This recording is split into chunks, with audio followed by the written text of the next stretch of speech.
In today's video, we are going to be breaking down 10 players that I refuse to leave my fantasy football drafts in 2024 without. We're going to be breaking down all of these players in depth, and I will explain why I believe that you guys should be looking to draft all of these players in 2024 fantasy football. But before we can get into today's video, I would like to ask that if you guys are new to the channel and you do end up enjoying today's video, that you please make sure to hit that subscribe button down below. And while you're down there, whether you are new to the channel or not, please make sure that you leave a like on today's video. It would help me out a ton. If you want to follow me on Twitter or X, please do so at NotoriousFantasy. So without further ado, let's get into today's video.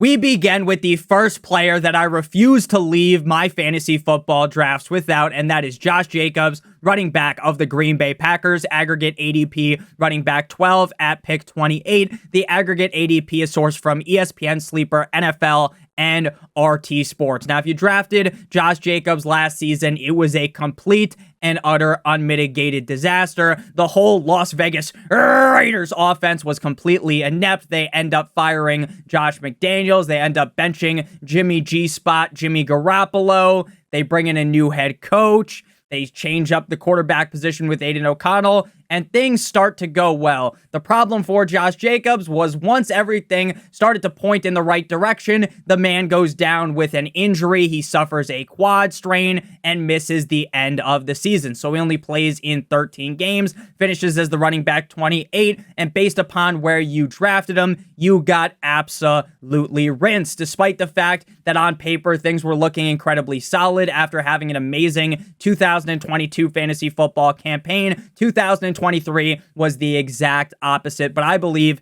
that Josh Jacobs is going to bounce back in a huge way this season. He goes from a Raiders offense that was very limp dick when he was healthy last season, now onto an offense that I believe could end up as a top 5, maybe even as a top 3 offense in the NFL. The competition around Josh Jacobs is relatively light. Marshawn Lloyd is already hurt, and A.J. Dillon, while he does have the calves of a Greek god, the dude is straight up booty cheeks. So I think that Josh Jacobs is in a very good position to succeed here. And last year, the reason why a lot of his numbers were so bad were because the defenses loaded the box against Josh Jacobs. He ranked first in average defenders in the box, and still, despite that, ranked 7th in dominator rating at the running back position. I think this Green Bay Packers offense is going to be smacking defenses around all season long. The Packers get rid of Aaron Jones to bring in Josh Jacobs. They believe that Josh Jacobs is that guy that we saw in 2022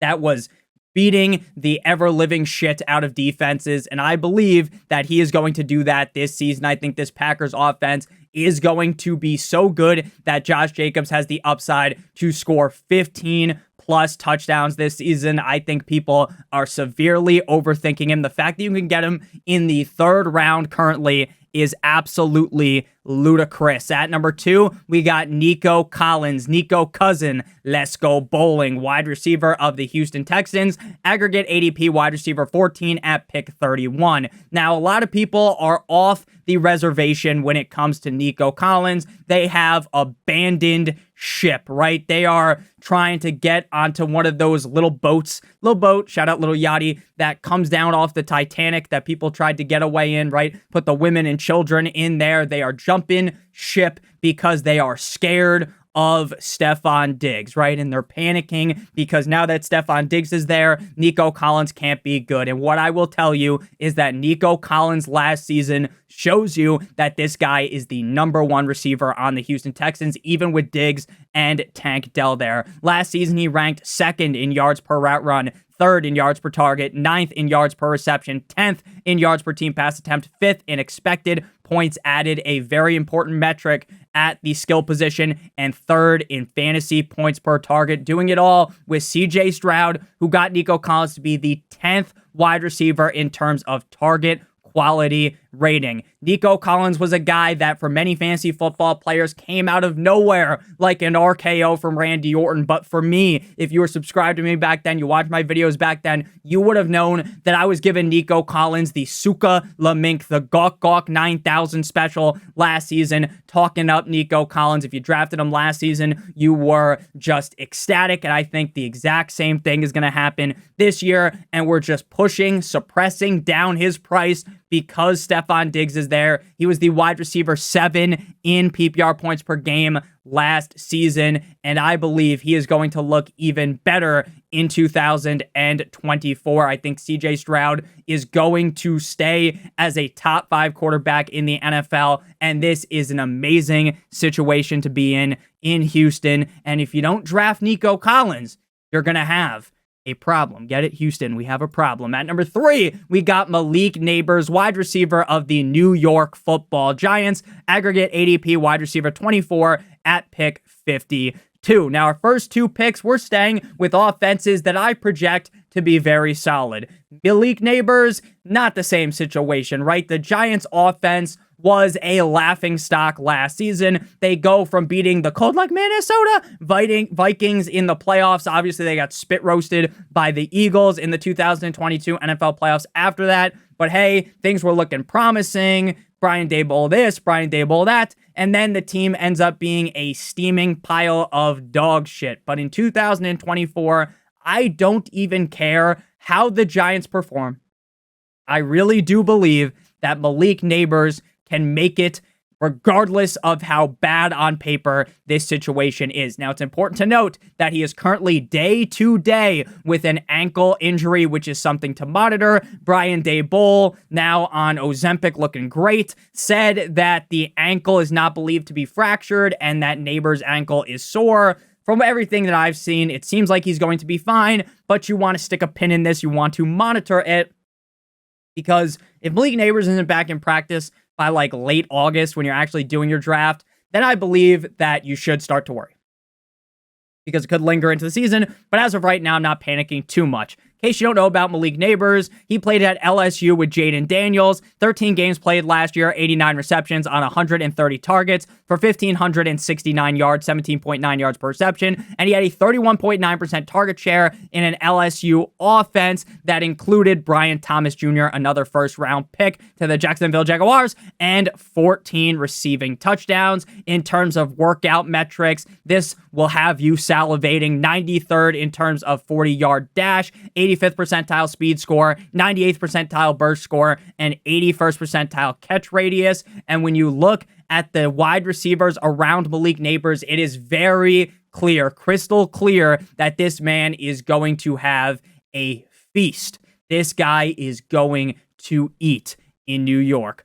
Wan'Dale Robinson, who I actually kind of like, but Jalen Hyatt, Darius Slayton, these other wide receivers that frankly aren't even worth mentioning their name. Malik Nabers was the number 6 overall pick in the 2024 NFL draft for a reason. And if Marvin Harrison Jr. wasn't the number 1 wide receiver prospect entering into the draft, Malik Nabers would have been that guy. People would be glazing Malik Nabers the same way they do for Marvin Harrison Jr. If you watch Malik Nabers play in that preseason game, I understand he didn't even get a single target, but the dude was open on basically every single play. If Daniel Jones goes back to being kind of like he was in 2022, which I think is very possible, then Malik Nabers could be a Hulk smash at pick 52. I understand that he is definitely a little bit risky because of the Giants offense, but I think ultimately you are going to be a fool if you avoid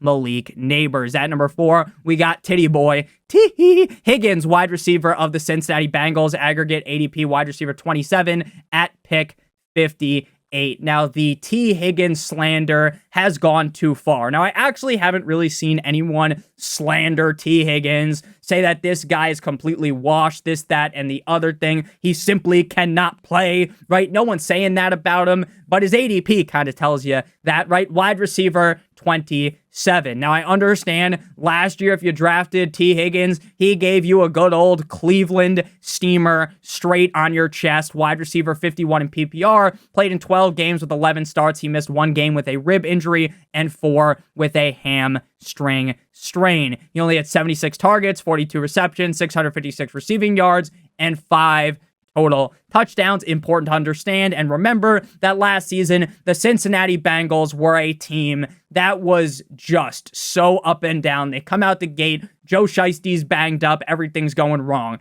Then they finally start to tread water. Everything starts to point in the positive direction, and everyone's like, look at that, the Bengals are back. Could the Bengals win the AFC? Could the Bengals make it to the Super Bowl? Could they win the Super Bowl? Something they didn't do up against the LA Rams. Right? And then once we start to finally fondle the metaphorical nutsack of the Cincinnati Bengals, once everyone's back on board, the ship capsizes.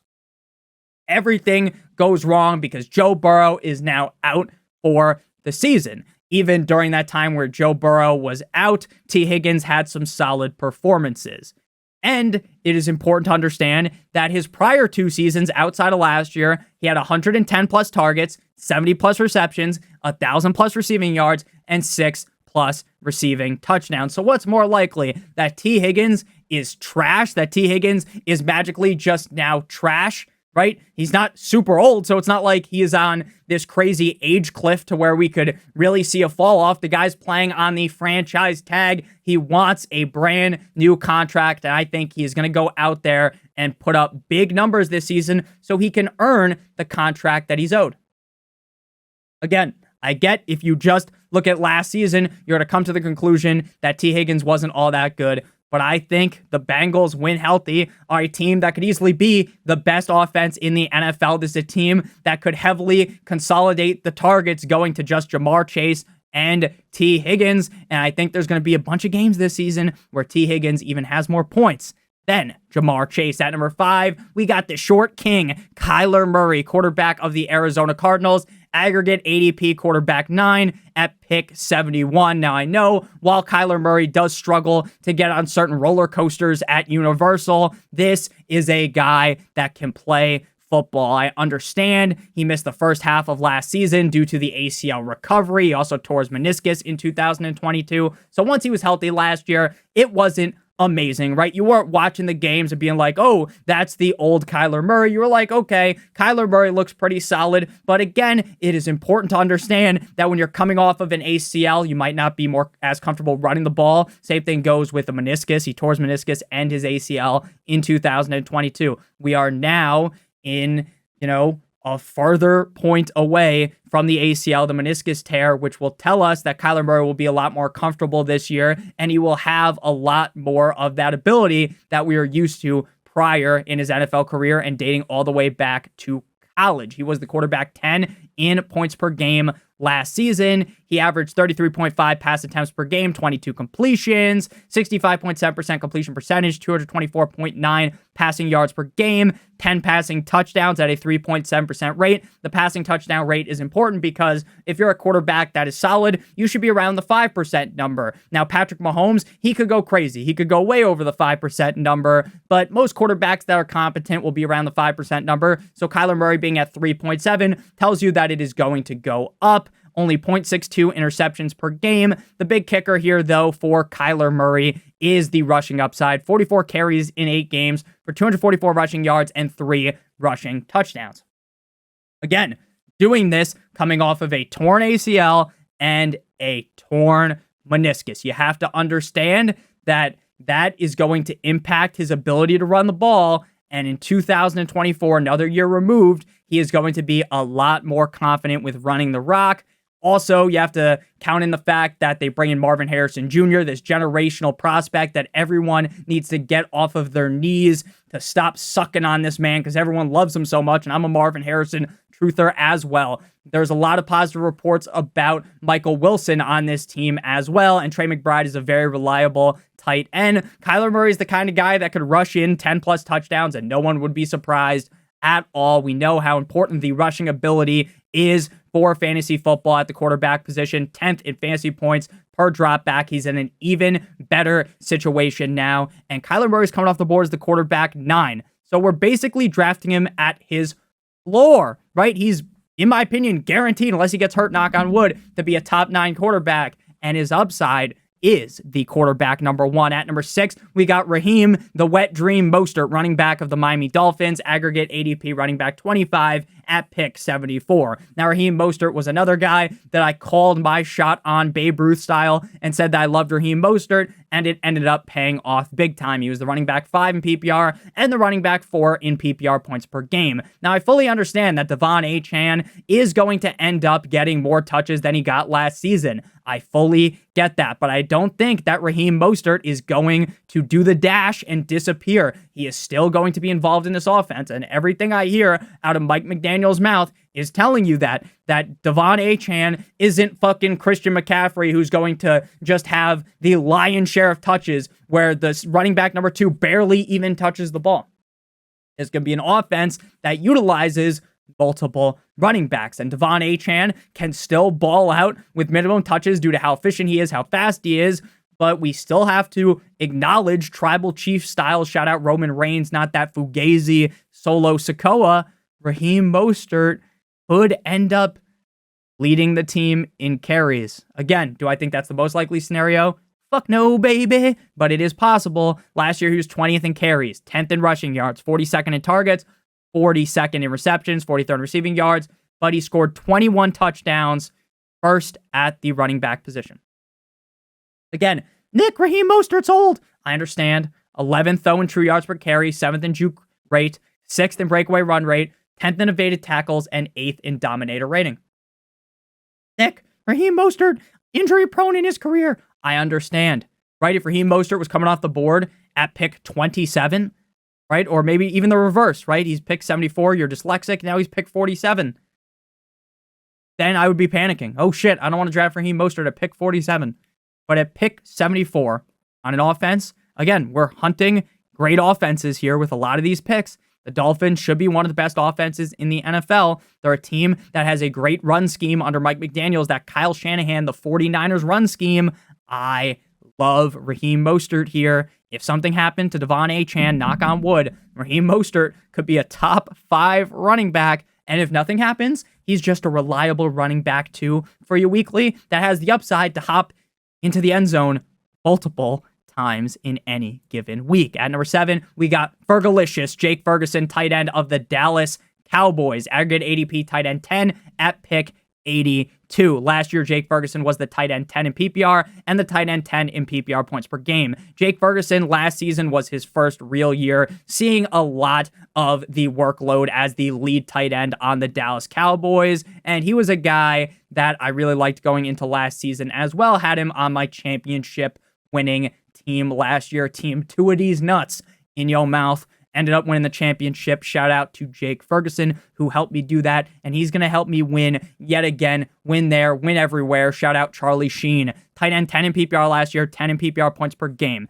17 games played last season with 16 starts, ranking 7th in targets, 9th in receptions, 8th in receiving yards, and 7th in total touchdowns. He was 6th in target accuracy from Dakota Prescott, 15th in yards per target, 13th in yards per reception. Now, I'm not going to bake in the fact that maybe CeeDee Lamb ends up just holding out, right, missing multiple games. I think eventually Jerry Jones will whip out his, what is that called? The checkbook, like as if anyone used a checkbook in the Lord's year of 2024, but you know what I mean, right? Pay the man. I think that's going to happen. I don't think we really get week 1 where Jake Ferguson's the number 1 target, just getting absolutely reined in with targets from Dak Prescott. I don't think that's going to happen. I think CeeDee Lamb will get paid.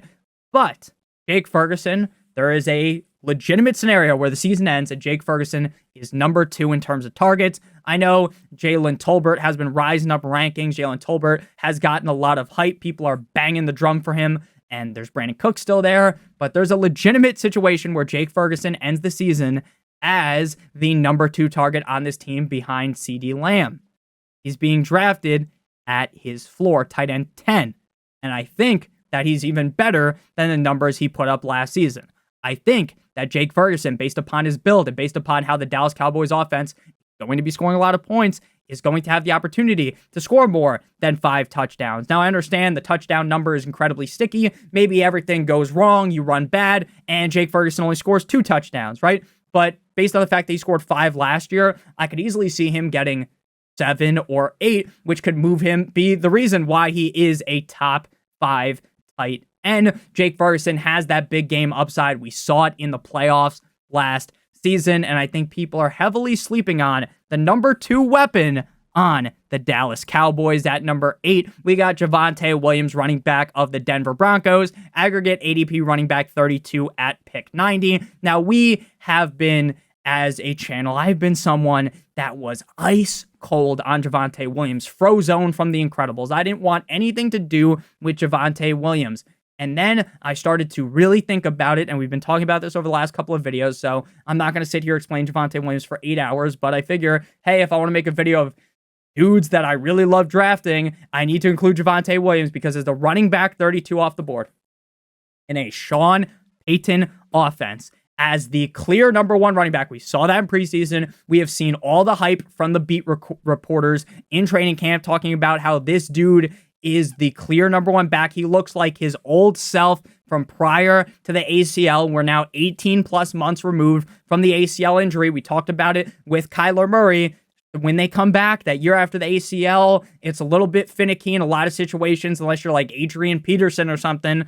Javonte Williams, now 18 plus months removed, is looking like his old self. And in a Sean Payton offense that produces, that molds running backs that are great for fantasy football. I get they have Jaleel McLaughlin. They have Samaje Perine, who literally looked like he was playing patty cake with the football in the preseason game. Then he ended up dropping it. One of the most horrific drops I saw all weekend watching football. But Javonte Williams really is that guy. Now, he has yet to live up to those expectations that we had on him out of college. So I guess saying he's really that guy might be a little bit of an exaggeration, but he's that guy on Denver. He's the running back 32 and has a pretty clear path to just being a reliable running back 2 every single week. And if Bo Nix and the Denver Broncos figure things out, this could be a guy that ends up finishing as a top 16-ish back. Where you're getting him at pick number 90, I think his ADP is going to continue to rise because once people realize that he is the clear number 1 back, sure, they're going to sub Jaleel McLaughlin out at times, or him out at times for Jaleel McLaughlin or Samaje Perine. But I really think Javonte Williams has a chance to be the 3-down workhorse in Denver. And again, Sean Payton really makes me even more confident. Like, I get people don't really like Sean Payton because ever since he's been in Denver, everything has gone wrong, this, that, and the other thing. But I think we give not enough credit to him. Javonte Williams, coming off the ACL, ranked 17th in carries. And that was them not really going full in with him. So imagine what's going to happen now that he's fully healthy. And again, if you go on Twitter and look up Javonte Williams when there's training camp going on, you will see a million reports of, look how great this guy looks. Look at the cutting. He looks like it molds his old self. This, that, and the other thing. If they love him. And again, you can take the beat reporters with a grain of salt, but I saw it in preseason. He looks like his old self. At number 9, we got Jayden Stormy Daniels, quarterback of the Washington Commanders, aggregate ADP quarterback 14 at pick 108. Jayden Daniels was picked numero dos in the 2024 NFL draft, played at LSU, the Heisman man himself, 236 completions on 327 attempts last year at LSU in 12 games for a 72.2% completion percentage, 3,812 passing yards for 40 touchdowns with just 4 interceptions, 40 touchdowns, 4 interceptions, something light, 135 rushes for 1,134 rushing yards, sorry to get ahead of myself there, and 10 touchdowns. He ran a 4.5 40-yard dash, which is in the 100th percentile. Now, I understand his weapons, McLaurin, look, I'm always going to be a McLaurin guy until I die, right? You can bury me in a Terry McLaurin jersey, and he better be a pallbearer because he's let me down a million times. I'm ready for him to let me down again. I think he's legit, though. Jahan Dotson, looking a little bit better. Again, I know I'm not going to sit here and pretend like Jahan Dotson's the next Randy Moss or something, but it's solid. Luke McCaffrey could be decent. Could be great. That could be a shit like that soccer coach anyone knows that video, Ben Sinnett, who looks pretty decent. And then they got Eckler and Brian Robinson, who are some solid pass catching running backs. Is this the best situation ever to be in? No. Right? There's way better offensive lines. There's way better offensive setups. Like if he landed in Chicago with the Bears, with Keenan Allen, with Rome Odunze, with DJ Moore, with Cole Kmet, right? It's way better, right? This isn't the best landing spot for a rookie quarterback, but it might be the best landing spot in terms of fantasy football production. Now, I understand that everyone and their mother hates Cliff Kingsbury, especially Cardinals fans. They will run that dude's name through the mud. But he is the perfect offensive coordinator for a quarterback like Jayden Daniels. Despite, say what you want about the offenses, Kyler Murray in Arizona was eaten. Shout out Zeke. If Daniels runs as much as I think he could, and due to the fact that the offensive line is going to probably be a turnstile, he could finish as a top 8 quarterback or even crack the top 5. Once you're outside the top 12 at the quarterback position, sure, there's a lot of layups you can take. You could take the Matthew Stafford layup. You can take the Kirk Thuggins layup. You could take the Jared Goff layup. Or you can shoot for the moon and then take a layup later, right? Get that safe quarterback early on, right? Let you get your sea legs underneath you. Have that guy play. And then, you sub Jayden Daniels in once you think it's time. But I think the time could be very early on in Washington. I have Caleb Williams ranked ahead of Jayden Daniels, but if I can't get Caleb Williams, I'm definitely going to be searching for Jayden Daniels. Caleb Williams is a guy we talked about recently. He is one of my favorite later round quarterbacks, just like Jayden Daniels is. The more I think about Jayden Daniels, the more I think about his rushing upside, the more I think about the fact that he's probably going to be running around a lot in Washington, makes me ecstatic to get him as the quarterback number 14. If you're punting the quarterback position, Jayden Daniels is a solid snag. Before we get on into the final player that I refuse to leave a draft without in 2024, I would like to give you guys a quick word for our friends and our sponsor over at Underdog Fantasy. Now, if you don't know what Underdog Fantasy is, they're the best place to do fantasy football best ball drafts this summer. If you don't know what best ball is, it's the best part about fantasy football. It's the draft, and that's it. There's no waivers, no trades, and no in-season management. Underdog automatically puts the highest scores into your lineup for you at the end of every single week. Underdog Fantasy's main tournament is Best Ball Mania 5. $25 to enter, $1.5 million to first place. But don't worry, there are going to be a bunch of other tournaments there at a variety of entry fees to get on into. If you're new to Underdog Fantasy and click on the link in the video description, you will get up to $250 on your deposit, as well as a free special pick. So make sure you guys check that out. Promo code Notorious, or click on the link in the video description. At number 10, we got Jayden Polk. Now, this guy is a long shot. He's going undrafted in most leagues, right? Unless you're in a best ball draft with a bunch of sharp people, your home league, unless people have caught the Jayden Polk fever, then he's probably going to be free off the waiver wire for you. Wide receiver 68 at pick 185. 12 games played in 2023 as a 21-year-old at Washington. 69 receptions. Nice. On 111 targets for 1,159 receiving yards, 16.8 yards per reception, with a 19.3% target share. Patriots depth chart has guys like Kendrick Bourne on the PUP, Javon Baker, who's also a rookie, KJ Bourne, and Demario Douglas. My best guess, based on all of the research that I've done, Demario Douglas or Jayden Polk are going to be the number 1 target on this team. While I can't give you 100% confidence in which quarterback is going to start week 1 for this team, if it's going to be Drizzy Drake May, or I guess Drizzy Drake May would be Drizzy Drake London, so we're not going to give him that nickname. We need to think of another Drake pun, but Drake May or Jacoby Brissett. Either way, though, it seems like they both really like Jayden Polk, so we should be good. Again, I get the Patriots on paper, like Gerard Mayo. It's not like the most... In your head, you're thinking, this guy's like an offensive fucking guru. I'm not thinking that. What I'm thinking is, even on the shittiest of teams, if you get the number 1 receiver, especially a wide receiver that could get fed as heavily as Jayden Polk, I want to take that shot.